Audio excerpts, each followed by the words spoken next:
जयगुरु समस्त को आज इष्ट प्रसंग होची प्रकृत ध्यान कौन आलोचना करने पूर्व रेफरेंस कही रखे आलोचना प्रसंग 16 खंड ता 5/4/1949 यही प्रसंगटी उद्धृत। आसतु श्री ठाकुर कौन कहते जानिबा। श्री ठाकुर कहते ध्यान माने इष्ट संबंधी चिंता, इष्ट स्वार्थ प्रतिष्ठार्थे कौन करी किपरि किपरि भावे निजको नियोजित करी कौ चलन चलि इत्यादि चिंता।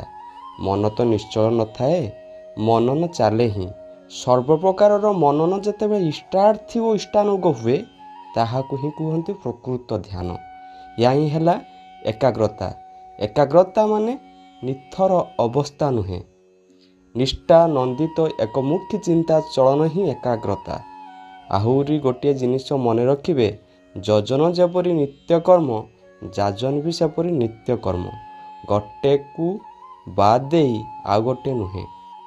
आ इष्टबुद्धि है इष्ट प्राणतार स्पाइन अर्थात मेरुदंड। या आज इष्ट आलोचना। आशा करे जदि भिडियोटी आपण मानक भल लगुए ताहले चैनल को सब्सक्राइब करने को भूलिबा नहीं। जय गुरु।